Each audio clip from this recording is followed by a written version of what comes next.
Yo, what up, YOLO? ඇත්තටම මේ කතා කරන්න ආවේ මම ළඟදි දාපු ට්‍රැක් එක ගැන. එතකොට ඔතනදී ওই ට්‍රැක් එක මට දාන්න උවමනාවක් තිබ්බේ නෑ. ඒ කියන්නේ ඩිස් කරා කියලා මම මුලින් දැනගෙන හිටියා. ඒ වුණාට මට ඕකට බ්ලාස්ට් වෙන්නවත් එහෙම කියන්නේ මම වෘත්තිමය වශයෙන් මම බිස්නස් එකක් කරමින් සිටින්නේ. එතකොට මට මියුසික් වලට වැඩි වෙලාවක් දෙන්න බෑ.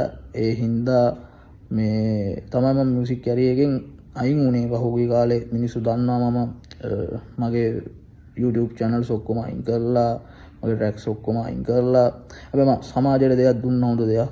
එතකොට ඒකේ ගොඩක්ම මම කතා කරේ සමාජයෙන් අර මිනිස්සුන්ට පොඩි ළමයින්ට ඩ්‍රග්ස් අරවා මෙව්වා ඒවා ප්ලාන්ට් වෙන එක ගැන ඔළුවට. ඉතින් ඕකට මම කතා කරද්දී සාමාන්‍යයෙන් අපි හිතමු කවුරු හරි කෙනෙක් ඒක පෞද්ගලිකව තමන්ගේ කරගත්තොත් එතන රිවෙන්ජ් එකක් ඇති වෙන. ඒතර ඒක අර අපි කිව්වොත් කාට හරි කියපු එකක් තමන් අරගෙන ඔළුවට දාගත්තා වගේ වෙනවා. ඉතින් ඒ හින්දා මම තේරුම් ගත්තා මේක දැන් මට ওই මියුසික් කියන එක එක්ක මට යන්න බැරි හින්දා මම පහුගිය කාලේ මම ඒ කියන්නේ මියුසික් කැරියර් එක එන් කරා කියලා ඔෆිෂියලි කිව්වා.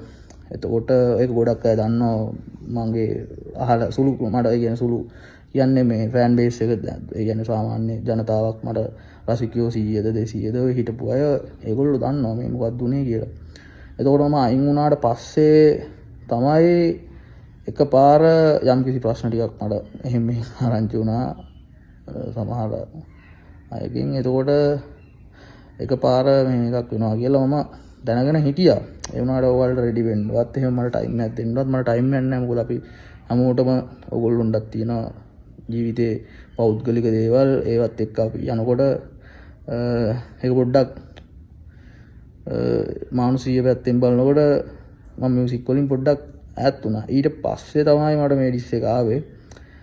ඉතින් ඇත්තටම මම මියුසික් වලට ආයේ ගන්නම වුණා වගේ කියලා එක පැත්තකින් පේනවා. ඉතින් මට තව එකක් මට ඒ කැරියර් එකෙන් එතනින් අයින් වෙලා ගියාට පස්සේ මං එන සමාදානෙන් උතනින් ගියේ.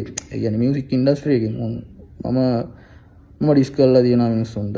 පෞද්ගලිකව ඒ මිනිස්සු එක්ක මම කතා කරලා තියෙනවා. ඊට පස්සේ මම කිව්වා මෙහෙමයි කියලා මගේ දේවල් මගේ වැරදි මං හදාගත්තා. මං කාගේවත් වැරදි හදන්න කලින් මගේ වැරදි හදාගන්නේ.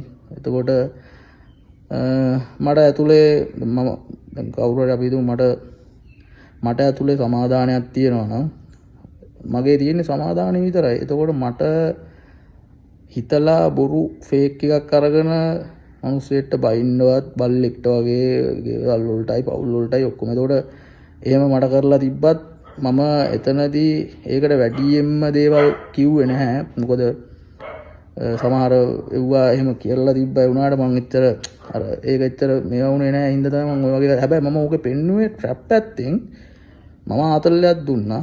එතකොට අපි ඕකේ සෙට් එක අපි එකට එකතු වෙලා නිකන් එන ගමන් ගාපු ගන්න. මොකද මගේ ඉන්න අය දන්නවා මම ඔහොම නෙමේ. මොකද අපේ කට්ටියට හිතලම කිව්වා මේකට මේ විදිහට මෙහෙම නිකන් අපි යන ගමන් මෙහෙම කර. මොකද මට දෙන්න ටයිම් එකක් නැහැ. ඕවා එඩිට් කරන්න ඕනේ වෙලාවක් ගත වෙනවා. මගේ යන වැඩත් එක්ක මට බැලන්ස් කරන්න බෑ. ඉතින් ඔක්කොටම කියන්නේ ඒකයි මේ ඒ ගැන එච්චර මැවෙන්න එපා. හැබැයි මේ ආපු ප්‍රහාරය වගේ කියන්නේ මේ ආපු සෙල්ලමෙන් ආපු මේ ආයේ බැක් එක හින්දා මට හිතුණා ඉතින් මියුසික් නතර නොකර ඉදිරියට එක දිගටම හොඳ දේවල් දානවා කියලා. මොකද හිතාමතාමයි මම ඔය මාව එපා කරන විදිහට වෝකල් මේවා කරලා ඒක මම ප්‍රොඩියුසර් දන්නවා. මොකද මට මේ ගේම් එකෙන් පොඩ්ඩක් අයින් වෙන්න ඕනේ කියන එක හිතුණා. ඒ වුණාට සමහර අයට මට තේරුණා මට පෞද්ගලිකව මැසේජ් දැම්ම යූලෝ ඇයි එහෙම මේ වුණා වෝකල් මෙහෙම ඇයි කියන එකට උත්තරේ වශයෙන් තමයි මේක මම දැම්මේ. ඔක්කොගෙම මම කියන්නේ මේ ඕගොල්ලෝ මොකද ඕන දාන කමෙන්ට් ඕන එකක් දාන්න. මොකද මට ඒතකොට හිතුණා මේ මිනිස්සු මේ ලංකාවේ ප්‍රශ්න මැද්දේදී ඒ ට්‍රැක් එකකින් හරි ආතල්ලයක් ගන්න ඕනේ. ඇත්තට මියුසික් කියන්නේ වචන විතරක් නෙමෙයි හඬක්. මියුසික් එකක් කියන්නේ හඬක්. එතකොට ඒ හඬ තමයි ඉන්ස්ට්‍රුමන්ට් එකකින් එන්නේ. එතකොට ඉන්ස්ට්‍රුමන්ට් එකකින් එන හඬට වචන නැහැනේ. හැබැයි මිනිස්සෙක් වේගෙන් පුළුවන් සිනස්සන්න හෝ අඬවන්න හෝ එක්කෝ තරහ ගස්සන්න හෝ බය කරන්න හෝ ඔය වගේ ඕන දෙයක් පුළුවන්. එතකොට මම සාමාන්‍යයෙන් මම ට්‍රැක් එකේ මම ඒ කියපු ඒ වචන මම ඇත්තටම ඒ ආටිස්ට දැන් අපි හිතමු ඩිස්ට්‍රැක්ට් කියව මිනිස්සු බලාපොරොත්තු වෙන්නේ කුණුවarp කියලා ආටිස්ට් ඩිස්ට්‍රොයි කරන එක. ඒ කියන්නේ හත්ත පුරුත්තටම මේවා කරලා ඒකත් එක්ක බැලුවම මට එහෙම කියන්න ඕනාවක් තිබ්බේ නැහැ. ඒ කියන්නේ ඒක මගේ ගතිය නෙමෙයි. මම එහෙම කෙරුවා ඉස්සර. ඉතින් මම කරපු අයට මම කතා කරලා පෞද්ගලිකව බ්‍රෝ මේක ගණන් ගන්න එපා මෙහෙම කියලා මම කිව්වා. ඉතින් ඒ හින්දා මට තේරෙනවා මම සතුටින් ඉන්න කෙනෙක්. ඕගොල්ලෝ සතුටින් ඉන්න ඒ ට්‍රැක් එක අහලා සතුටු වෙන්න. හැබැයි මම ඔක්කොම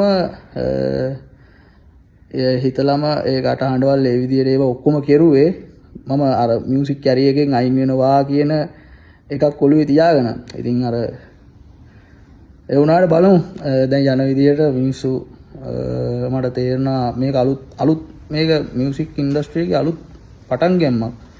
එතකොට අපිට පුළුවන් ඉතින් ඒ අලුත් පටන් ගැම්මත් එක්ක යන්න. මේක එහෙම බීෆ් එකක් තියෙනවා නම් ඒගොල්ලෝ ඇවිල්ලා පිට එක කතා කරනවා. මොකද ඔය වීඩියෝ එකකින් ඔක්කොංගම හැමෝම දන්න අය ඒකට බීෆ් කරපු අය දන්න කවුද කින්ද මන්ද.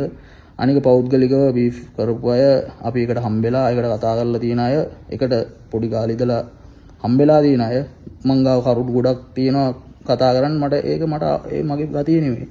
ඒ හින්දා මම ඔය කිව්වෙව්වම පොයින්ට් අවුට් නිකන් කරලා ඒ ට්‍රැක් එකේ ඉතින් ආතල්ලයක් ගන්න තරට මේව කරා. මොකද උතන බීෆ් එකේ ලංකාවට දැන් මේ අවස්ථාවේ අපි හිතමු එමිනම් ආවා කියලා. එමිනම් ඇවිල්ලා බීෆ් එකට එන්ටර් වෙලා ඕක ට්‍රැක් එකට මොනවා හරි කිව්වත් ලංකාවේ හිතන්නේ මේ ඒක මදි කියන එක. ඉතින් මම බැලුවා සැනි රිස් කරලා තිබ්බා. ඒකට සැනි එක තද කරලාම තිබ්බා. ඉතින් මම බැලුවා මේකටත් විහිළුවක් වෙනවනේ.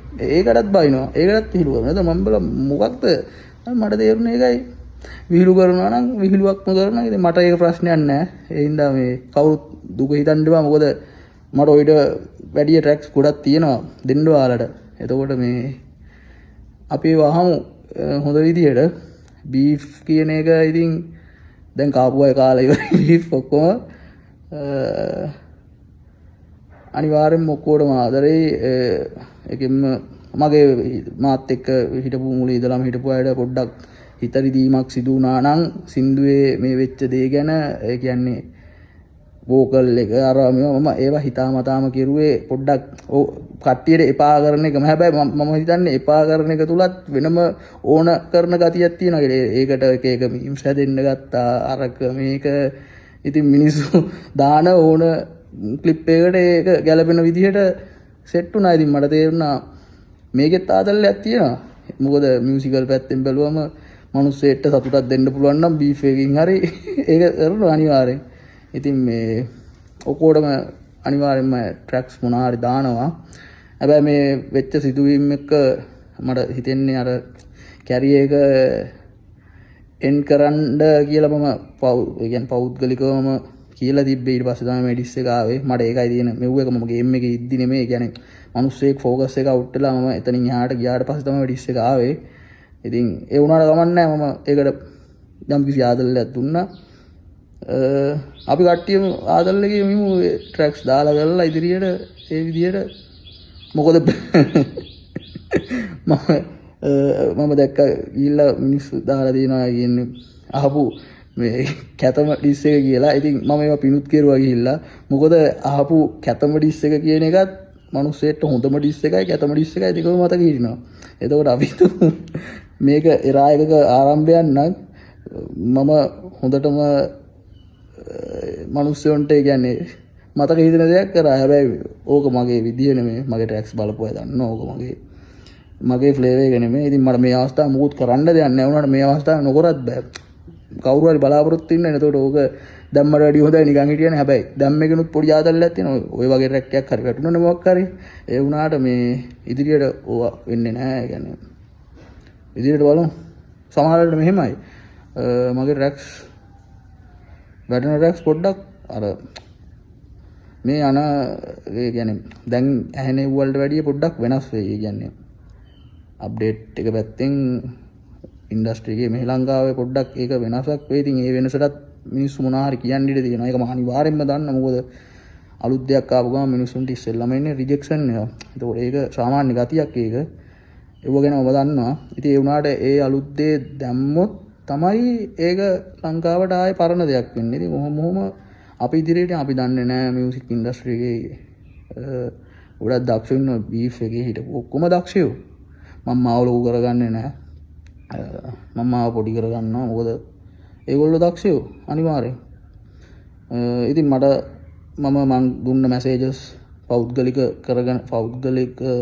තත්ත්වයට කරගත්තා නම් සමාජයට දුන්නෙව්වා ඩ්‍රග්ස් ඒවා මේවා ගැන. ඉතින් ඒ හින්දා වෙන්නේ දුව බීෆ් එක වෙන්නේ. හැබැයි එහෙම ප්‍රශ්නයක් තියෙනවා නම් අපි හම්බෙලා තියෙනවා. ඔය ආරිස් ලොක්වන්ව මම හම්බෙලා තියෙනවා පොඩි ඒ කියන්නේ අවුරුදු 10කට කලින් හම්බෙච්ච ආරිස්ලා. ඒ වගේම මේ ළඟදිත් ටික කාලයක් ඇතුළත හම්බෙලා තියෙනවා. එහෙම ප්‍රශ්නයක් නැහැ. ඉතින් ප්‍රශ්නයක් කතා කරලා නැහැ. හොඳට කතා කරලා ගිහිල්ලා තියෙනවා. ඉතින් එහෙම බලමු. එහෙම මියුසික් කරන්න මියුසික් මේ පොඩි දෙනා ඉන්නේ මේ ලංකාවේ. ඇයි අපි රණ්ඩු වෙන්නේ? දැන් ඔය මොනා හරි අපි මුලින් කරපු දෙයක් නෙමෙයිනේ ඔක. මම අහන්නේ මොකක් හරි අරමුණක් තියෙනවා නේද? ඉතින් ඒක මේ හොඳයි. ඉතින් හැමෝම සල්ලි හොයන තැනට එන එක ගැන සතුටු වෙනවා. ඒ වුණාට අනිත් මිනිස්සු ගැන පොඩ්ඩක් හිතන්න. ඒකයි. පීස්.